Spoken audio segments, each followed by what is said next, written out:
Department of Music and Musicology. Although we're situated on the edge of campus, we've been part of the history of Rhodes University since 1923. In fact, we're one of the oldest music departments in the country.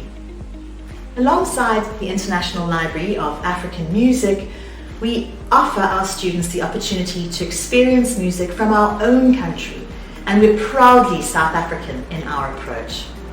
But that doesn't mean we don't offer a rounded learning experience. Instrumentalists, singers, and performance artists, alongside those who focus solely on research, are all able to tap into the resources that we have developed over many, many years.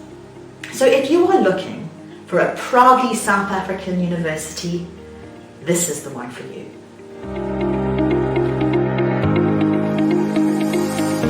Hi, my name is Vosi, and I am the administrator at the Rhodes University Department of Music. I welcome you all, and I hope you have a successful year. Please come and see me if you have any queries regarding departmental matters. Hi, I'm Ilana Chirombo. I am the librarian in the music department. We're very lucky at the music department to have a departmental library where we have sheet music, books, scores, space to work, and some public computers and a printer. We fall under the main library, but I am also a musician, so sometimes I get involved in ensembles. I can help students with assignments, looking for material. So I look forward to seeing you and helping you.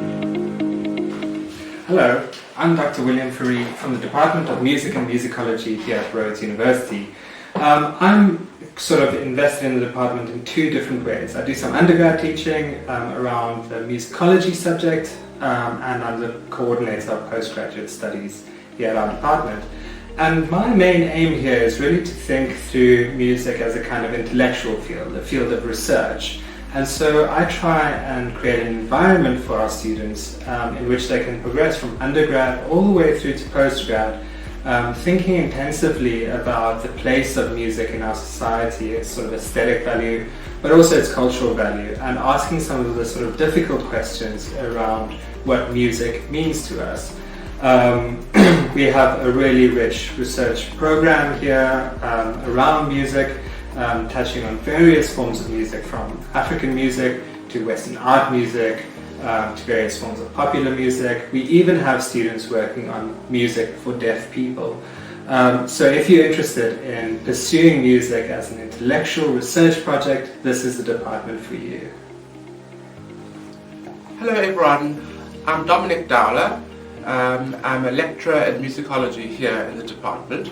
Principally, I do some of the IMS work here as well, so some of the oral, and while Catherine Foxcroft's on sabbatical, some of the performance class work as well, which has proven to be very rewarding.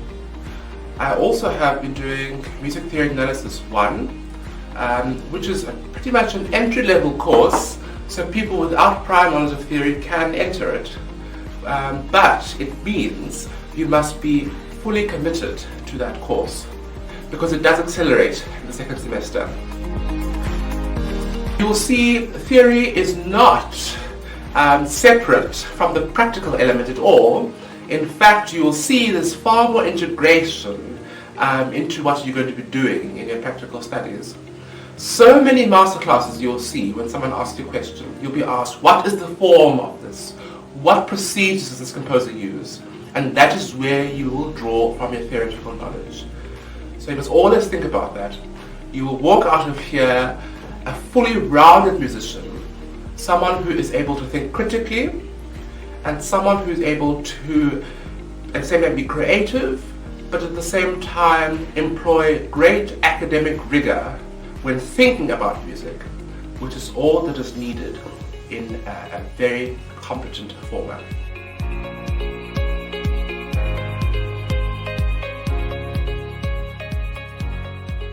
My name is Professor Catherine Foxcroft.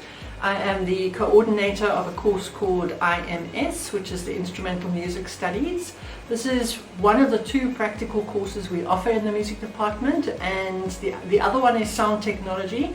and this one has to do with instruments. So all Bachelor of Music students will major in one of in their main instrument, and this could be voice, piano, strings, wind instruments, or drums, or whatever. If you are not a BMA student but you would like to continue with an instrument, even if you didn't do it for matric, please do make contact with us so that we can audition you and see if it's a viable option for you to do first year music, practical music with us in the department.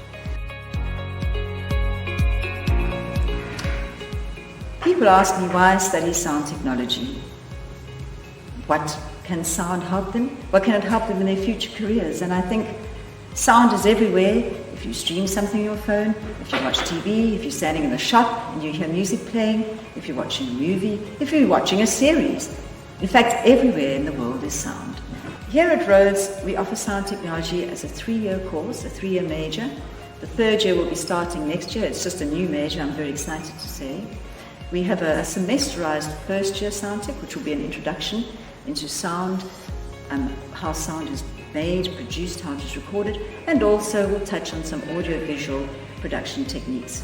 I think that sound is a wonderful, wonderful thing. I think that sound engineering and the ability to put it permanently onto something is the most exciting process. And even if you're an instrumentalist and you don't want to be a sound engineer, just doing even an introductory course, the first year course of sound tech, will give you that insight to know how sound recording works, because I have found when I've recorded people and they've got no knowledge of sound and engineering and no knowledge of microphones, it's quite a different experience because I'm trying to explain, well, you stand like this or put it like that. Instrumentalists are always going to be recorded in the modern day, Spotify, YouTube, Apple Music, iTunes, whatever it is. Sound engineering is everywhere, and I think it's a very relevant course for your life and your career.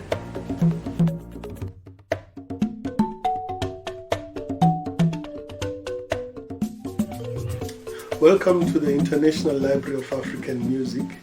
My name is Elijah Madiba, and I work here as a sound engineer and manager.